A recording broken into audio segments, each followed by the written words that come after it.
Bonjour et bienvenue sur la chaîne des ingénieurs. Dans ce tutoriel, nous allons vous montrer comment insérer des panneaux sur une toiture dans un dessin SketchUp en 3D. C'est tout de suite après le générique.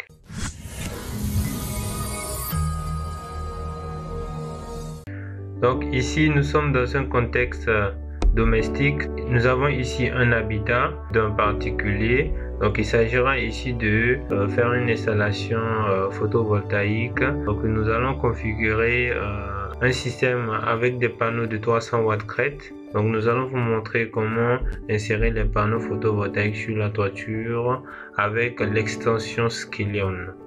Alors ici, vous avez l'extension Skeleton.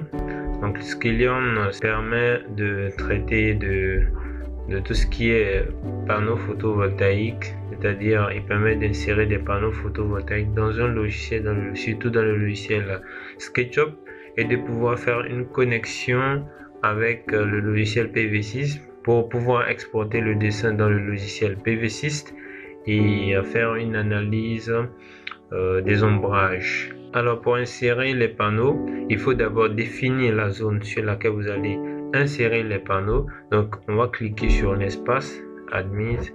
Voilà, donc quand vous cliquez sur l'espace, vous allez voir qu'il y a des petits pointillés. Là, ça montre que l'espace que nous avons sélectionné est pris en compte en fait. C'est-à-dire que c'est dans cet espace que nous allons faire l'insertion. Si vous regardez ici, quand je clique ici, voilà, là l'espace est sélectionné. Mais quand je clique ici, ici se désélectionne et ici est sélectionné. Voilà, donc c'est un peu comme ça. Donc vous cliquez pour sélectionner l'espace. Ensuite, vous venez cliquer ici un Solar Component. Donc vous cliquez là pour configurer l'insertion des panneaux. Alors il faut dire que pour insérer des panneaux, il y a plusieurs de les configurer sur le toit. Alors il faut d'abord définir l'orientation des panneaux. Et donc ici par convention, nous avons pris un cas tel que le Burkina Faso. Donc ici, on va considérer notre azimut comme azimut égal à 0. Ensuite, le tilt, ça va être l'angle d'inclinaison des panneaux. Voilà. Donc ici, l'angle d'inclinaison, on sera considéré à 15 degrés. Donc ici, il faudra cocher ici à insérer les nombres. Ensuite, on va passer aux composants. Là, ici, il s'agira de choisir le panneau en question. Donc nous avons une base de données et lorsque on fait défiler, là on pourra choisir le panneau en question. Alors nous allons choisir un panneau de 300 watts crête. Donc vous défilez pour choisir le panneau en question.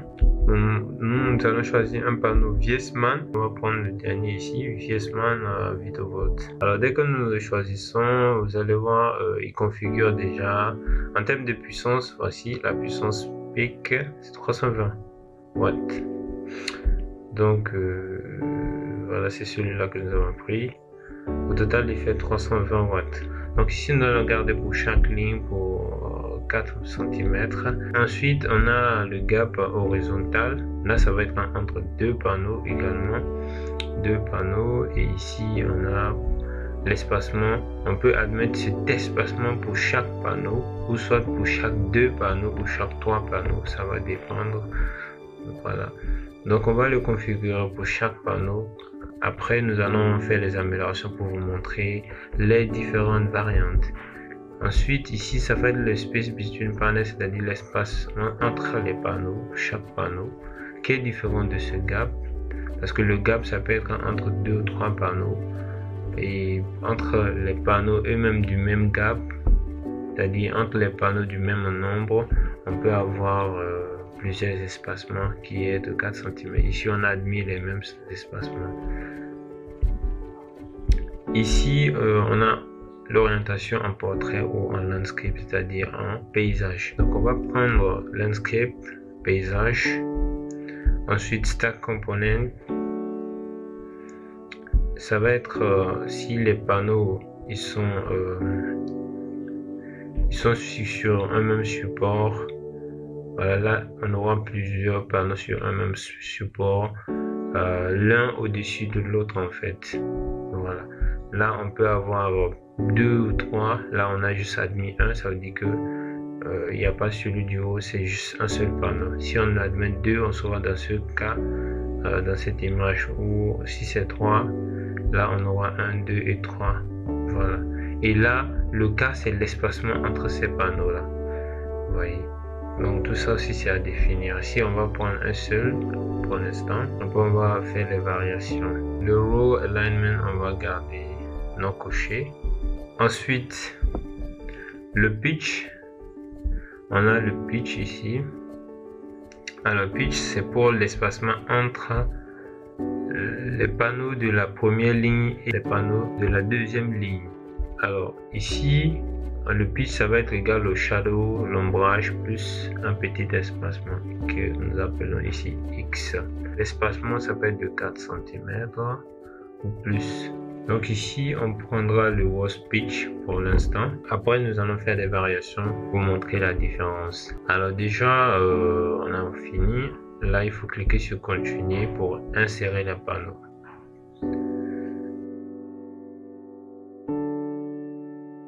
Donc là, nous avons 8 panneaux. Donc on peut également changer la configuration. On peut changer la configuration. Là, nous avions 8 panneaux qui ont été insérés. On peut configurer de telle sorte que on aura au maximum. Là, on revient ici pour vous montrer l'utilité ici. Au maximum number of panel insert. Là, on va insérer le maximum. Donc, on peut définir 6 au maximum. On clique sur continuer. Là, il nous met 6 au maximum. Vous voyez, là, il nous met 6 au maximum. C'est-à-dire qu'on a une rangée qui pouvait être là, mais c'est pas vu. Vous voyez, donc c'est l'avantage du maximum. On repart. Là, c'est pour le maximum. Ensuite, ici, on va mettre sur portrait et voir qu'est-ce que nous obtenons. Alors, quand on met sur portrait, voici, on a à peu près 10 panneaux. Voilà, là, on a 10 panneaux ici. Donc, en mode portrait, on gagne plus que quand nous sommes en mode paysage. On va supprimer et puis voir encore une autre façon d'insérer les panneaux.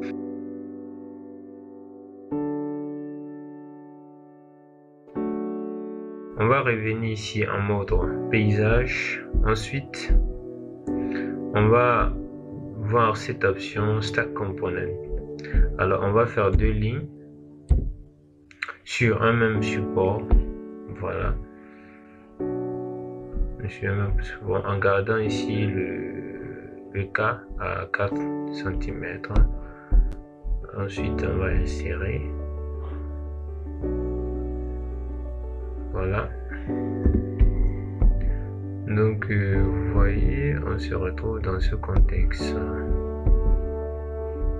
Voilà. Donc, c'est-à-dire que les panneaux sont sur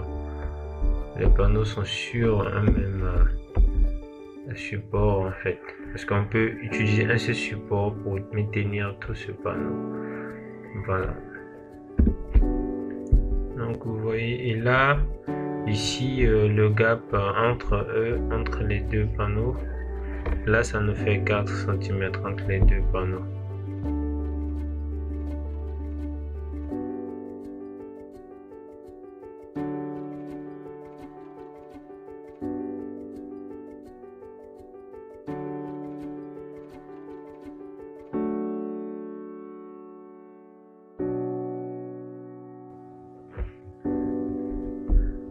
Donc il y a encore une autre configuration.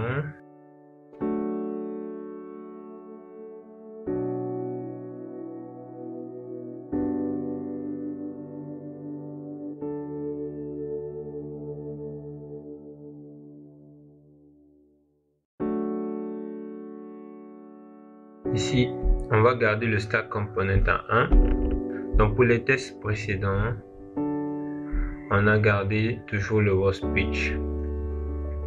on va changer en définissant ici le temps moi-même. Par exemple, si je prends 9 heures,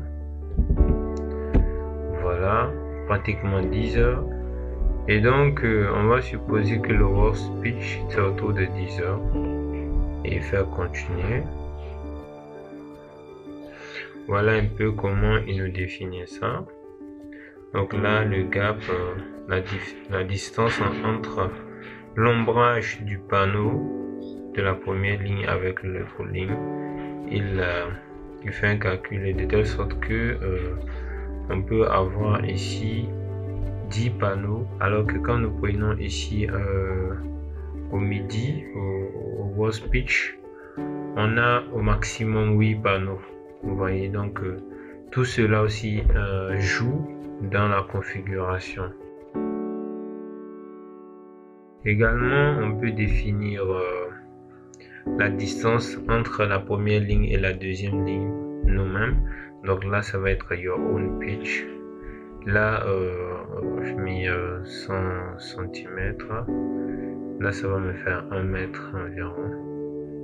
Donc, je fais continuer. Voilà. Donc, il prend la distance d'ici à là qui fait à peu près 1 mètre. Là, ici, on a au maximum également 8 panneaux. Voilà.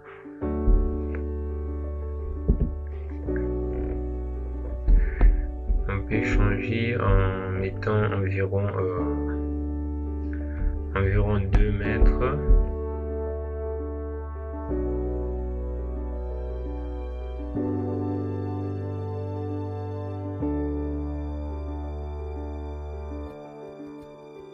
Et donc au maximum pour 2 mètres. Ici, si on met notre panneau, au fait, ça va se chevaucher ici, donc il ne met pas. Vous voyez, donc au maximum c'est 4 panneaux qui peuvent tenir avec un espacement. Là après on peut recadrer en déplaçant les panneaux et juste les avancer au milieu. Voilà, ça marche.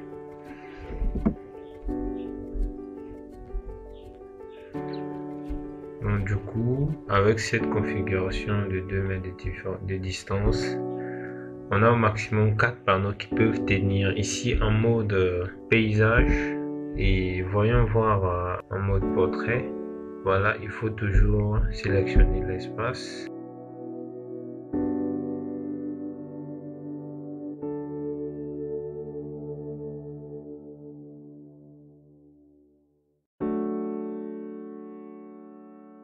On va prendre le mode portrait. Nous allons définir 2 mètres. Et là, pour 2 mètres de distance, on a autour de 10 panneaux également. Donc ici, c'est un peu la configuration, comment insérer les panneaux.